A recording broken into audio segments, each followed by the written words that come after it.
बिस्मिल्लाहिर्रहमानिर्रहीम। एक दफ़ा का जिक्र है कि हज़रत बहलोल दाना बगदाद की गलियों में फिर रहे थे तो उन्होंने दो बच्चों को रोते और फरियाद करते देखा। तो हज़रत बहलोल दाना इस जगह पर रुक गए और इनके सर पर हाथ फेर कर कहने लगे, बच्चों तुम क्यों परेशान हो? इनमें से बड़ा लड़का बोला, हम फलां शख्स के बेटे हैं, हमारे वाले साहब हज करने गए थे और उन्होंने जाने से पहले 1000 अशरफियाँ काजी के पास बतौर अमानत रखवा दी थी और कहा था कि ज़िंदगी और मौत का कोई भरोसा नहीं है, अगर मैं वापस ना आया तो इसमें से मेरे बच्चों को जो तुम्हारा जी चाहे दे देना, और अगर मैं खैरियत से वापस आ गया तो मैं तुमसे अपनी अमानत वापस ले लूँगा। मगर अफसोस कज़ा इनकी ताक में थी और रास्ते में उनका इंतकाल हो गया।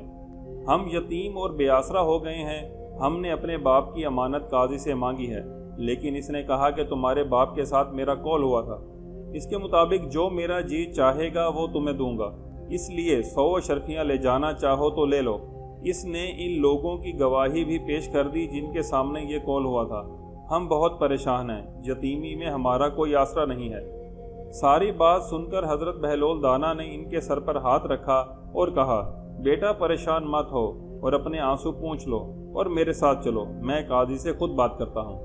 यहाँ मज़ीद आगे पढ़ने से पहले आप सबसे गुजारिश है कि अगर आपने अभी तक हमारा चैनल सब्सक्राइब नहीं किया तो हमारा चैनल नॉलेज जोन 360 को सब्सक्राइब कर लीजिए ताकि हमारी हर आने वाली नई वीडियो आप तक पहुँच सके। वो लड़के हज़रत बहलोल दाना के साथ चल पड़े। हज़रत बहलोल दाना इन्हें लेकर काजी के पास आए और बोले, ए काजी तू इन यतीम बच्चों का हक इन्हें क्यों नहीं देता?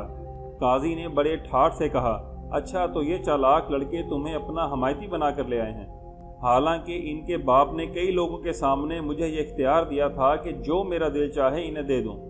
अब मैं 100 शर्फियाँ इन्हें देता हूं तो ये लेने से इनकार करते हैं और मुझे खामखा शहर में बदनाम करते फिरते हैं। हज़रत बहलोल दाना ने बड़े इत्मीनान से कहा कि काजी जी आप बिल्कुल दुरुस्त फरमा रहे हैं, ये कौल ज़रूर हुआ था, लेकिन इस कौल से ये साबित होता है कि आप जो चाहते हैं वो 900 शर्फियाँ हैं और ये इनके मरहूम बाप ने कहा था कि जो आपका दिल चाहे वो इन बच्चों को दे दें। काजी साहब आप 900 शर्फियाँ चाहते हैं, यही इन बच्चों को दे दें। काजी हैरत से हज़रत बहलोल दाना का मुंह देखने लगा। हाज़रीन ने भी हज़रत बहलोल दाना की हिमायत की और काजी को उन बच्चों का हक देना ही पड़ा। वो यतीम बच्चे अपनी 900 शर्फियाँ लेकर हज़रत बहलोल दाना को दुआएं देते हुए अपने घर को चल पड़े। अभी तक के लिए इतना ही, अगली वीडियो तक के लिए अल्लाह हाफ़िज़।